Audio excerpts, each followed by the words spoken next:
Hi everyone, मेरे प्यारे मित्रों, आप सब कैसे हैं? नमस्कार। उम्मीद करता हूं कि आप सब ठीक होंगे। तो आज की इस नए वीडियो में आप सभी का फिर से स्वागत है। तो आज की इस वीडियो में मैं आप लोगों को बताऊंगा उन महापुरुषों के बारे में जो आज भी कलयुग में अजर अमर हैं और आज भी कहीं ना कहीं वो पृथ्वी में भ्रमण कर रहे हैं।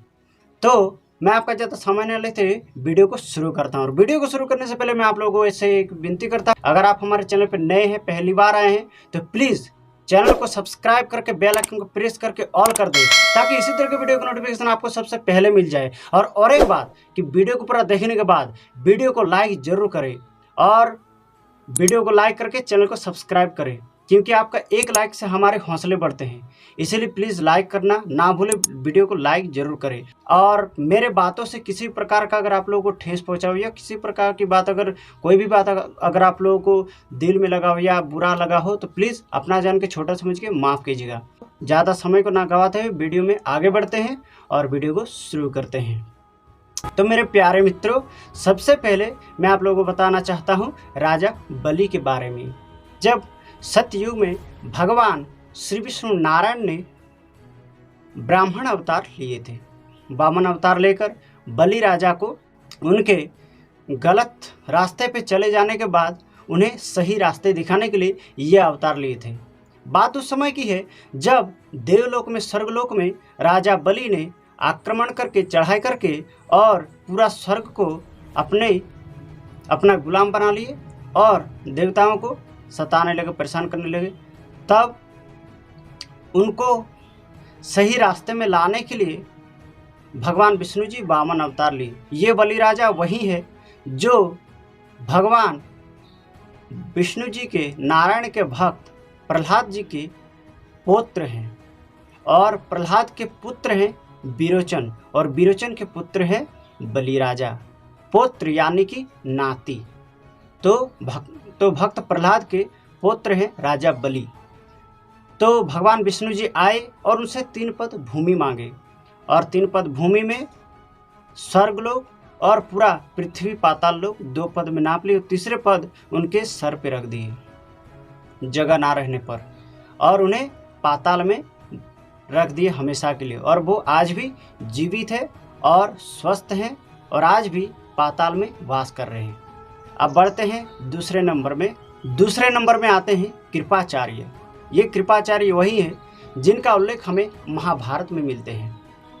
ये बात उस समय की है जब महाराज शांतनु एक बार शिकार खेलने के लिए वन में जाते हैं, और वन में शिकार खेलने के लिए जाते हैं। तब उन्हें वन में एक वृक्ष के नीचे एक ऋषि के आसन के ऊपर 2 शिशु मिलते हैं, छोटे छोटे, जो जहाँ पर कमंडल, माला वगैरह रखा हुआ था।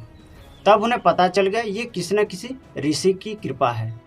तो 2 शिशु मिले, जो एक कन्या थी और एक पुत्र था। तो कन्या रत्न का नाम रखा कृपी और पुत्र रत्न का नाम रखा कृपा। ये वही कृपाचार्य है जो आज भी महाभारत काल से लेकर अजर अमर है। बढ़ते हैं अब आगे। तीसरे नंबर पर है अश्वत्थामा। यह अश्वत्थामा वही अश्वत्थामा है जिनका हमें उल्लेख महाभारत में मिलते हैं। इनके पिताश्री का नाम है गुरु द्रोणाचार्य, जो 5 पांडव के गुरु थे। वैसे कृपाचार्य भी 5 पांडव के गुरु थे, लेकिन वो पहला गुरु थे और गुरु द्रोणाचार्य जी दूसरे गुरु हैं, क्योंकि वो बचपन में शिक्षा दीक्षा 5 पांडव को कृपाचार्य जी से ही मिले हैं। उसके बाद जो थोड़े बड़े हो गए तो उसके बाद अस्त्र विद्या, शिक्षा, तरह तरह की विद्याएं जो है गुरु द्रोणाचार्य जी से मिले हैं। तो ये अश्वत्थामा जी जिनके सर पे अमर मणि था। कई लोग कहते हैं कि मणि नहीं होते हैं, हालांकि मणि के ऊपर मैं दूसरे वीडियो में आप लोगों को अच्छे से और विस्तार में बताऊंगा। मणि होते हैं क्या नहीं होते, क्या सच है क्या झूठ है, उसका मैं प्रमाण भी दूंगा और उसके बारे में भी बताऊंगा। जो अमरमणि भगवान श्री कृष्ण अश्वत्थामा से लेकर और 5 पांडव को दे देते हैं, और उस दिन से लेकर भगवान श्री कृष्ण उन्हें श्राप देते हैं कि तुम समय के अंत तक कलयुग में, पृथ्वी में भटकोगे। और वही जब मणि उनके सर से निकाल रहे थे तो मणि आपको मैं बता दूं कि अश्वत्थामा ने स्वयं ही निकाल कर दिए थे, कोई उन्हें हाथ नहीं लगाया था। ठीक है, हाथ लगाने जा रहे थे लेकिन अश्वत्थामा जी ने कहा हाथ जोड़कर कि मैं खुद ही आप लोगों को निकाल के दे देता हूँ। तब उन्हें जब उन्होंने अपना मणि निकाल के दिया तो उनके सिर पे, इस जगह पे उनका एक घाव हो गया, जो घाव आज भी वर्तमान में उनके सर पे, आज भी उनके घाव से खून और लार टपकते रहते हैं, निकलते रहे हैं। ठीक है, और आज भी वो पीड़ा से तड़पते रहते हैं।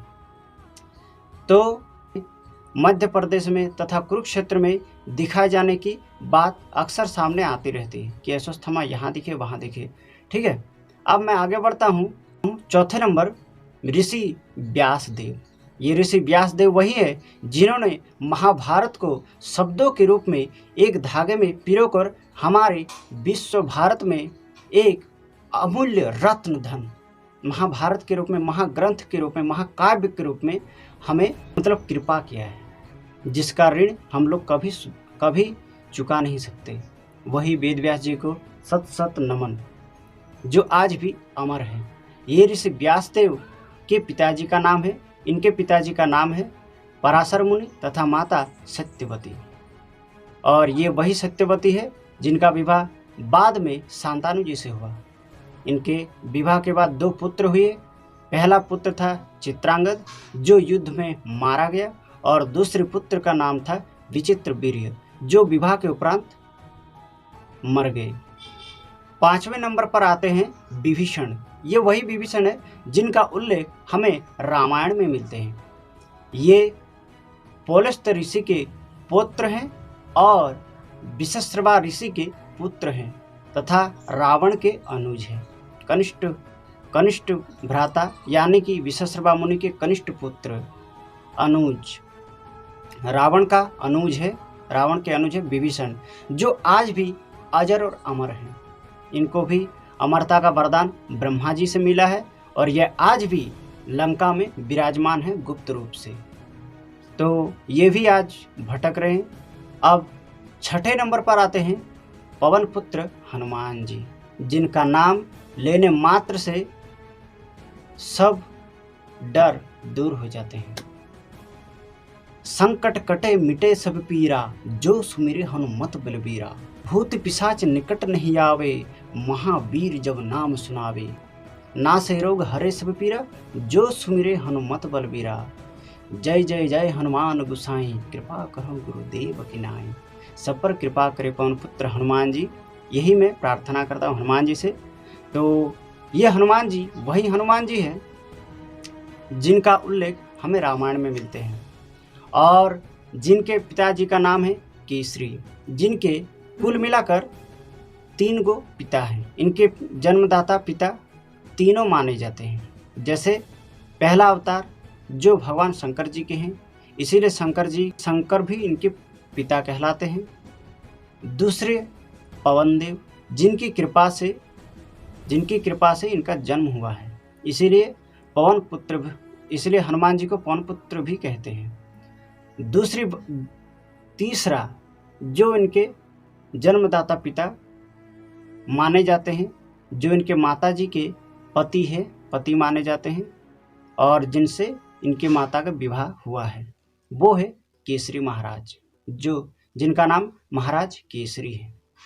तो ये उनके पिताजी हैं और इनके माता का नाम है अंजनी। ठीक है, इनके माता का नाम है अंजना। तो अंजनी पुत्र, अंजना पता ही, अंजना बोलिए चाहे अंजनी बोलिए, ठीक है, दोनों एक ही नाम है, दोनों ही अच्छे लगते हैं। जो आप पुकारेंगे अंजना कीजिए चाहे अंजनी कीजिए, दोनों ही मतलब कहने में अच्छे लगते हैं।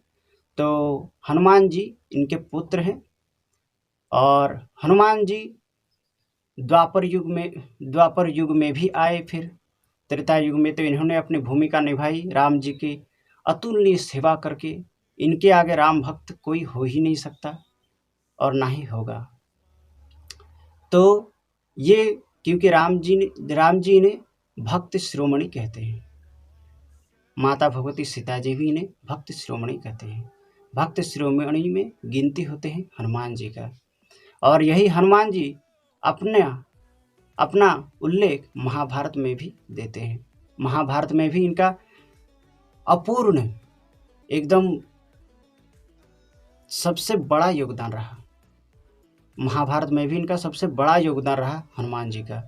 जब हनुमान जी भीम के साथ भेंट होते हैं और उनको वचन देते हैं कि मैं भी युद्ध में तुम्हारा साथ रहूँगा, तो वो किस तरह से साथ में रहे थे महाभारत में, मैं आप लोगों को ये बात दूसरी वीडियो में बताऊंगा। तो ये हो गया छठे नंबर। सातवें नंबर पर आते हैं भगवान श्री परशुराम जी, जो भगवान विष्णु जी के छठे अवतार हैं। और इनके पिता का नाम था जमदग्नि और इनकी माता का नाम था रेणुका। और ये परशुराम जी सबसे पहले शिक्षा दीक्षा बचपन में लिए थे ऋषि कश्यप जी से, और फिर अस्त्र शिक्षा लिए थे भगवान भोलेनाथ महादेव शिव शंकर जी से। तो महादेव जी को इन्होंने गुरु दक्षिणा दिए थे रावण को मुक्त करके। और क्योंकि महादेव जी ने उनसे दक्षिणा मांगा था, तो परशुराम जी ने कहा कि क्या चाहिए प्रभु आपको दक्षिणा। तो उस समय रावण सहस्रार्जुन के कारागार में बंदी था, तो उस समय कहा कि उन्हें मुक्त कर दो, ये मेरा भक्त है, यही तुम्हारी दक्षिणा हो जाएगी। और फिर परशुराम जी ने, जब परशुराम जी को ऋषि कश्यप जी ने दक्षिणा मांगा, तो परशुराम जी कहे कि बोलिए गुरुदेव आपको क्या दक्षिणा चाहिए। तो कश्यप जी ने परशुराम जी से मांगा कि तुम्हें जो भी दक्षिणा भाता है, जो तुम्हें अच्छा लगता है वही दो। तो परशुराम जी अपनी इच्छा से पूरी पृथ्वी कश्यप जी को दान में दे दिए। तब ऋषि कश्यप जी ने कहा कि जब परशुराम तुमने मुझे पूरा पृथ्वी दान कर दी, तो अब तुम इस जगह में, इस स्थान में रह नहीं सकते। और उस समय से आज तक, वर्तमान समय तक, आज वो महेंद्र पर्वत पर रहते हैं, जो महेंद्र पर्वत उड़ीसा में स्थित है। और इस तरह भगवान श्री परशुराम जी भी कलयुग में अजर अमर हैं और वो घूम रहे हैं। और शास्त्रों में ये भी कहा है कि ये जितने भी वीर हैं सभी अजर अमर हैं, और वे सभी कलयुग के अंत में, जब भगवान श्री विष्णु नारायण कल के अवतार में पृथ्वी को संहार करने आएंगे, तब सभी उस युद्ध में अपनी अपनी भूमिकाएं निभाएंगे। तो मित्रों, वीडियो आप लोगों को कैसा लगा कमेंट सेक्शन में जाकर कमेंट करके जरूर बताइएगा। तो आज के वीडियो में इतना ही, मिलते हैं आपसे अब नेक्स्ट वीडियो में। तब तक ना ख्याल रखिएगा। जय श्री कृष्णा।